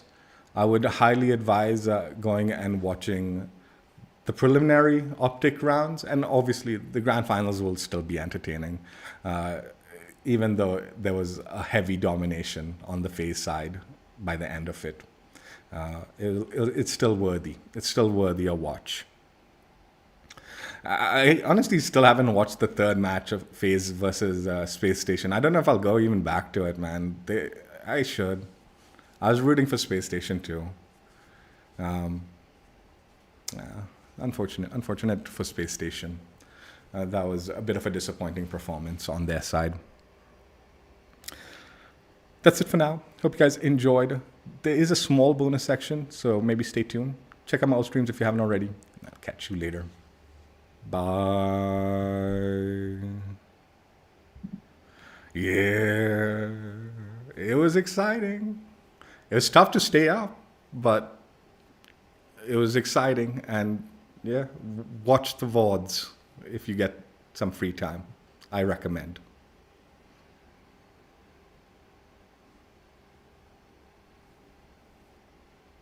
All right, guys, just give me a second. There is a small bonus thing I want to try out. So just 1 second and we'll do bonus section.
All right, guys, we're back for a small bonus section.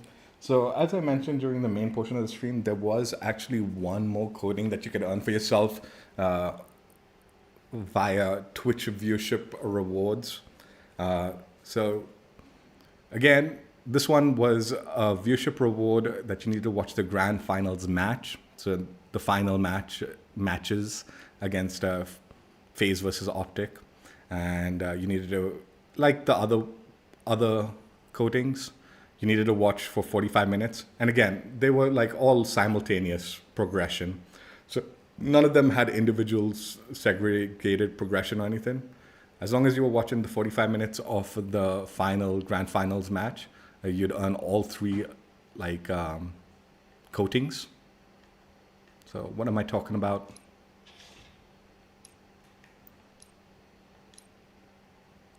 The Loyal Opposition Mark VII coating was one of the special rewards coatings, random a bit, but part of the grand finals 45-minute match, 45-minute viewership time for the finals match. The match went on for like 3 hours, so there was plenty of time to jump on and get your 45 minutes for those final things. Yeah. Let's go ahead and rotate him around and get a peek at it. Obviously, I've thrown on the armor effect. That was not part of the coating. But yeah, the coating is like a mix of the red and blue. One side, little red digital arm and leg. And then the other side, a blue digital arm and leg with a nice black, clean center.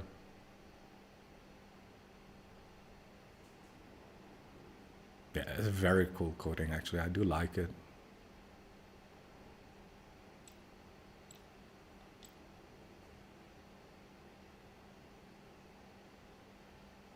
I do have some opinion, like marketing opinions, regarding this coating and the Smellbringer in particular. But we'll save that for the very end of this thing. Just going to play a quick match and... I was thinking I'd do a separate stream for this particular coating, but since it's just one core, like it wasn't like a multi-core coating or cross-core coating, however you want to put it, just a single Mark VII coating that was tied to the very final grand finals 45-minute viewership reward. Again, I presume if you missed out, there might be a second chance. I don't know about this one in particular, but I presume there will be a second chance. So if you see it, make sure you get it because this one's a cool one, even though it's just for the Mark VII. Let's play a game of Husky Raid for this one. And hopefully it doesn't go too poorly.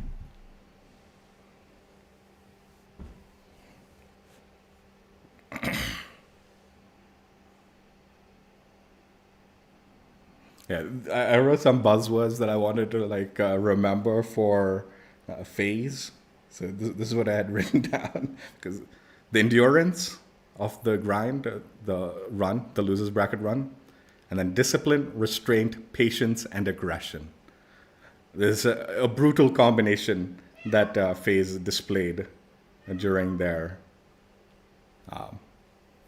finals day performance.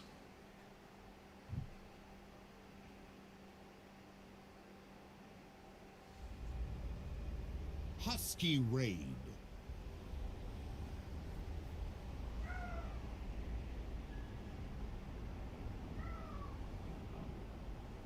Chill out, Nunzi.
No!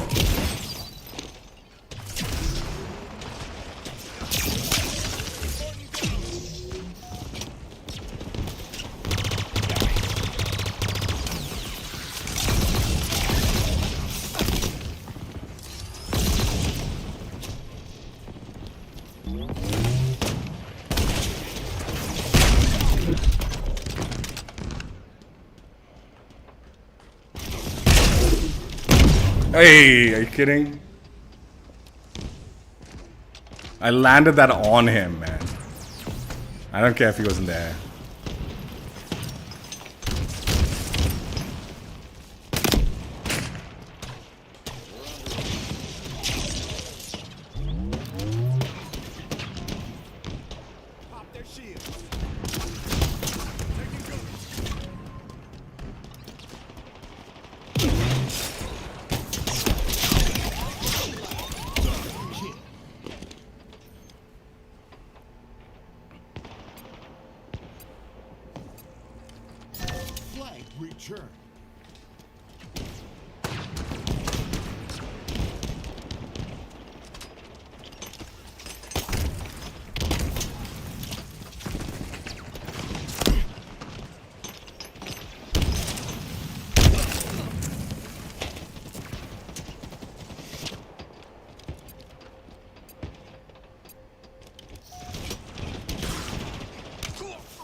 Oi!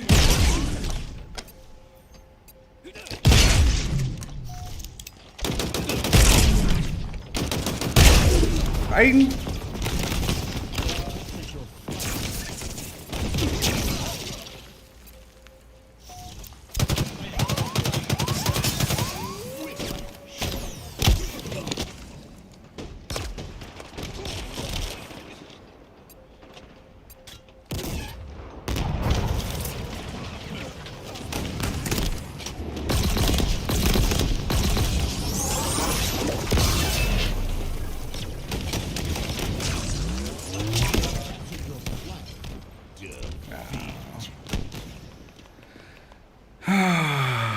The super of weapons is pretty ridiculous.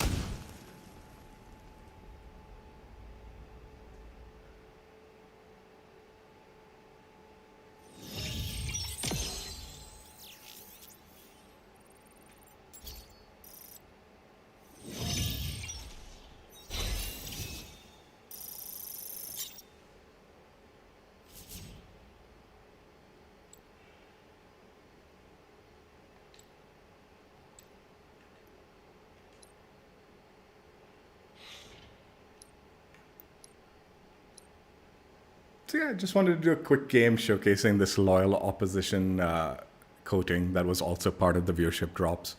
Felt it didn't necessarily deserve an entire stream dedicated to it since it was just a single coating for a single core.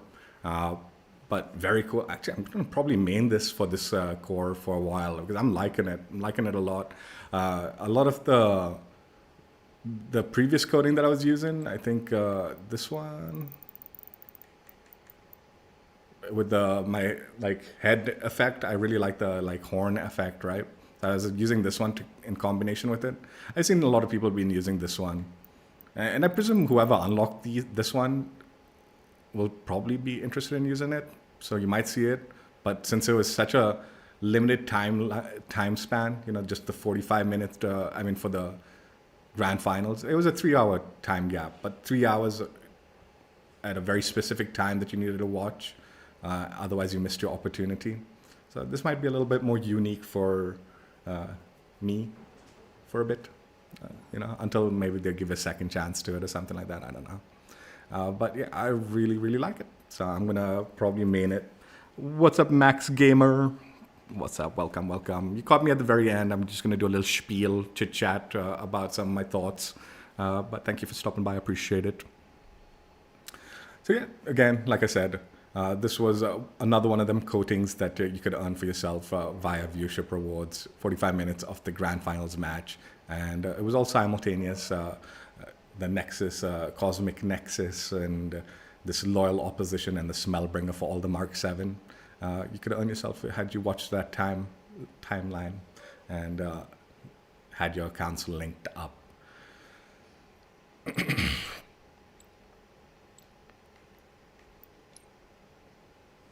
So I actually do have a little bit more to talk about, and it has to do with the marketing of what went down here as far as the viewership drops go.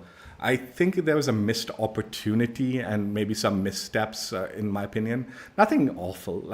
Honestly, the fact that all of this was free and just unlockable via viewership rewards, how can you complain, dude? That's the ideal scenario, in all honesty.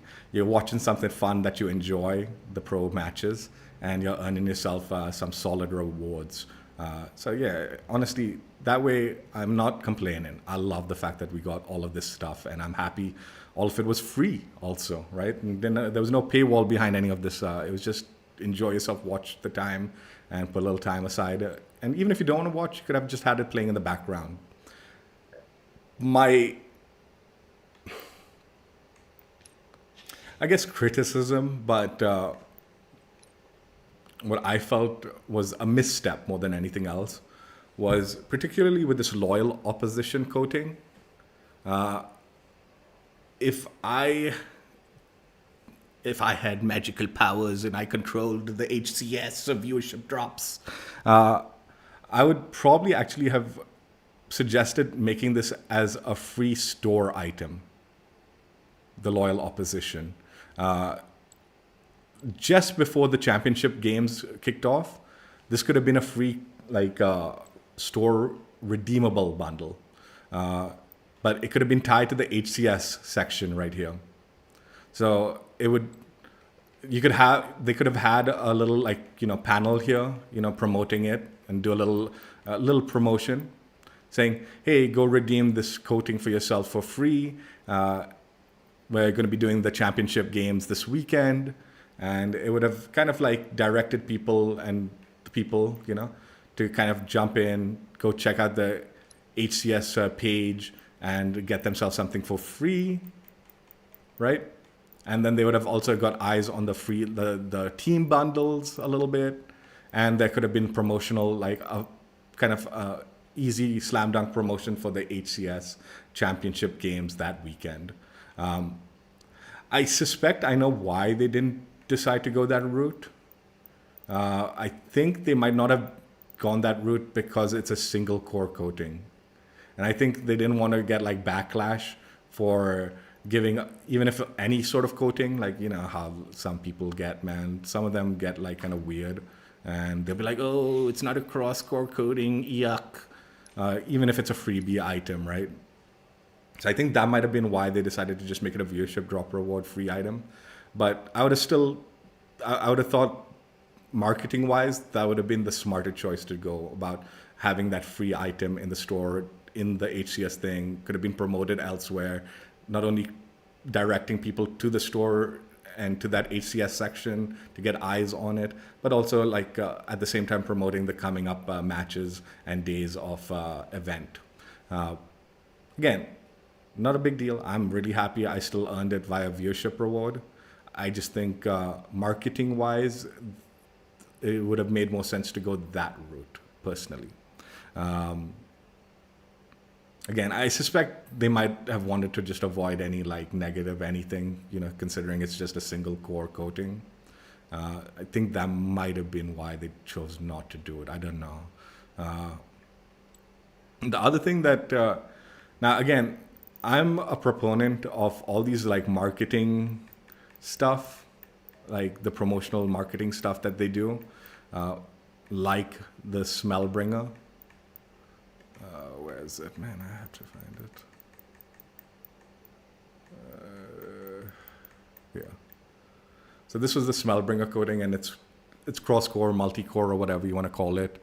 So as long as you watch the correct timings and dates and all that and channels, you would have earned all the coatings for all the cores. Like I said, spread out across the various viewership options, right? Now, I obviously bought this, I got this coating before even the HCS. Like I had bought the soap bar, what is it called? Dr. Squanch's, it's a Dr. Squanch soap bar. And they had this Halo Spartan scrub that they sold. And you bought the soap and there was a code inside. And it was kind of like a limited sale thing. So it sold out and not everyone was able to get it and stuff like that, which always sucks, right? But that was the initial release for this Smellbringer coating. I have absolutely no problem the fact that it was given away for free.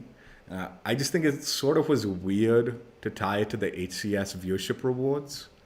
Like, my personal opinion, yeah, give it away for free. Like, have that limited time where it's tied to the promotion.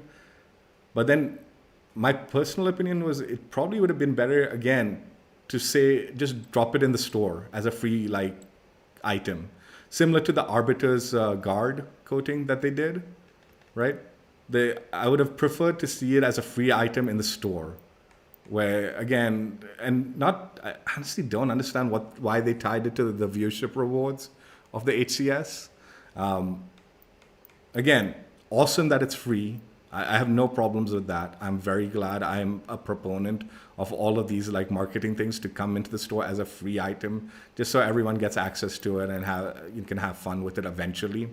And yeah, I would have actually just preferred to see it as a freebie item similar to the Arbiter's Guard in the store. Again, I get the fact that more than likely they wanted to have a ton of rewards to make sure people are guaranteed. Like you have that larger viewership because people want those freebie items, right? So by having a ton of them, there's definitely going to be something in there that someone likes, right? If you don't like the Cosmic Nexus because of the color scheme and you're like, I don't like that, I'm not going to watch. You're probably still going to want that Smellbringer one because that Smellbringer one looks really good, right? So it kind of catered to the larger audience by doing something like that. But again, I just didn't understand that particular coating as a viewership reward. Like I said, again, preferred if it had come to the store as like similar to the Arbiter's Guard. I don't mind the fact that it initially was a promotion, and I'm happy with the soap. Like for me, that soap is actually a collectible for me, so I bought a couple of them as a collectible, and I'm happy that as the product, and I'm happy that I got the coating via that method, and I would have been totally okay to see it come to the store as a free bundle similar to the Arbiter's Guard coating that they did to promote their book, right? I think what would have been better, instead of doing the Smellbringer one, right? I would have actually preferred to see a unique weapon coating. So not only are you getting the Cosmic Nexus armor coating, but then also instead of the Smellbringer coating as viewership reward, they could have spread out the various unique weapon coating also as part of the rewards, and then have that as like the incentive, like multi-incentive thing. Again, I would have probably preferred if it was a unique reward tied to the viewership reward, unique to the thing, right? Similar to the Cosmic Nexus was unique to the like event. Instead of the Smellbringer one, maybe even something similar to the Smellbringer, but for a weapon coating or something like that, right? And it'd be tied to the viewership rewards. That's fine either way or whatever. And so yeah, that was just marketing advice, I guess, that or my marketing thoughts behind the viewership stuff. Again, you shouldn't be complaining regardless, and I'm not complaining regardless. Free items, viewership rewards, it's not a big deal. It's freebies. And I'm happy to get all of that nonsense. Like I said, this one's probably going to be a main coating, armor coating that I'll utilize for a bit, for sure. That's just a few thoughts behind that. Maybe for next time, that could be the thing.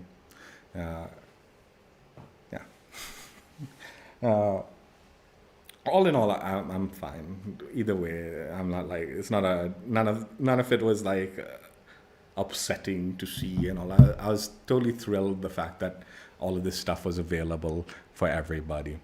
Yeah. So yeah, there's my thought. You know, the other thing that I got a little weirded out. So when they were doing the community stream section of showcasing the season 5 content, they've obviously kind of like cramped up the battle pass into 50 tiers, and so one slot will showcase like an armor coating, but it'll be tagged as the multi-core armor coating, right? And what weirded me out was in this season, during the viewership rewards and stuff and like that, I've been dubbing these coatings as multi-core coatings or multi-weapon coatings, right? And no one else has been using that term. So it weirded me out because, not because I think they copied me or anything like that. I don't really care about that stuff.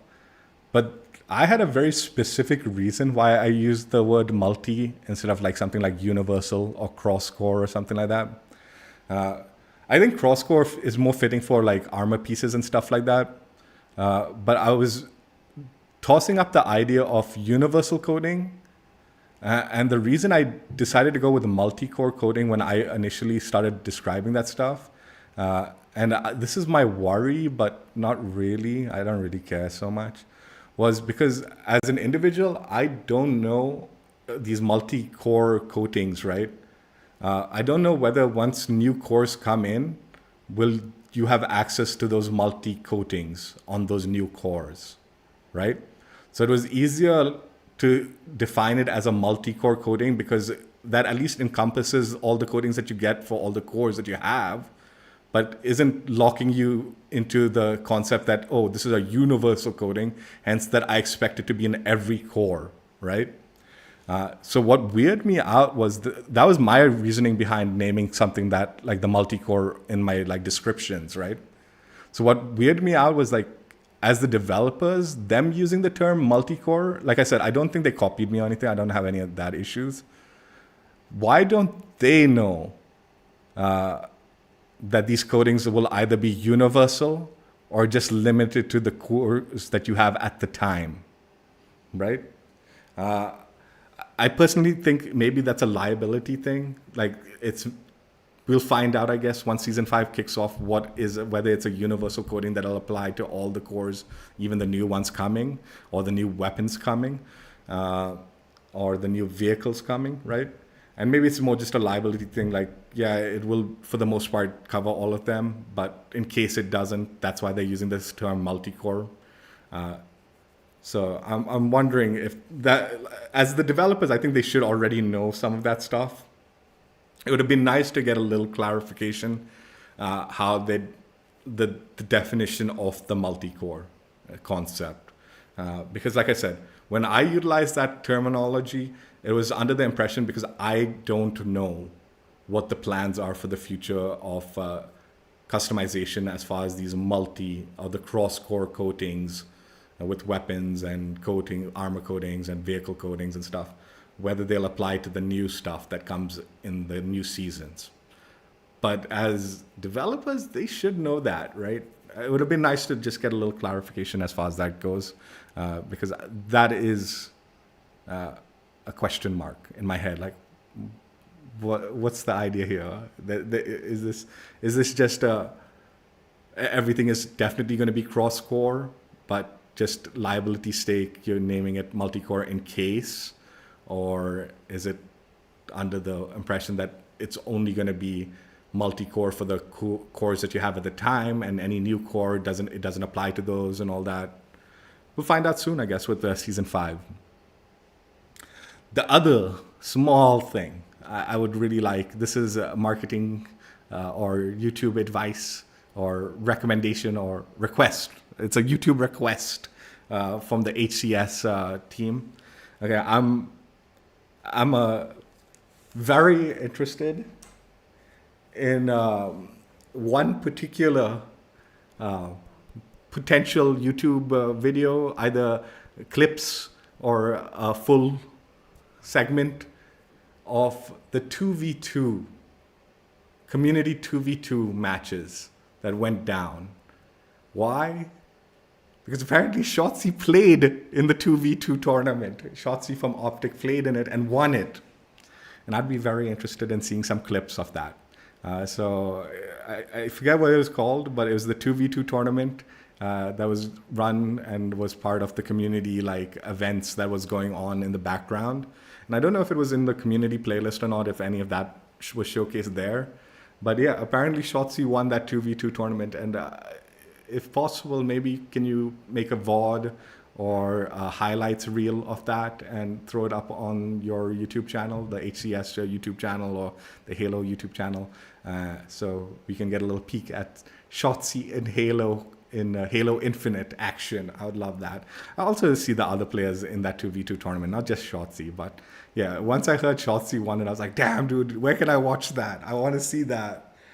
So maybe if you do have some footage of that, it would be wonderful if you can drop highlights or a VOD of it. It would be pretty cool. Maybe a VOD of the finals match and a highlights reel of everything else or something like that. I don't know if that's possible, if you have that footage. But yeah, that's it for now. Like I said, we've showcased all the rewards now for the HCS 2023 event. Again, big congratulations to Faze Clan for winning it and being the team.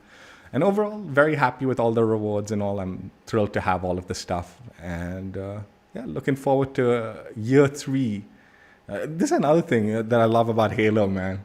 We've got multiple years of the same game Unlike COD, where you only have 1 year and then you have to move on, which is ridiculous. Yeah, year 3 kicking off sooner or later, coming soon, I guess, and all sorts of new stuff. I actually, it's going to be a whole new scenario year 3, with the battle rifle. I think is being removed as the starting weapon, and the Bandit Evo is going to be the new starting weapon. I presume that's what's going to be the same, as long as things run smoothly with it. I presume that's what's going to be the case with next year's HCS. Bandit rifle starting for action in the HCS matches and all that. It's going to change things up. Things are going to look a little different, play out a little differently. You never know. There might be some new big dogs in the HCS teams and new people to be keeping an eye out with that weapon. Or maybe it'll be the same Optic, Faze, space station craziness. Who knows? If you guys enjoyed, check out my old streams if you haven't already. And I'll catch you later. Bye. Yeah, I'm actually really digging this loyal opposition coding. That is a very cool one, looking at it in game. Hopefully second chances for other people to get it too.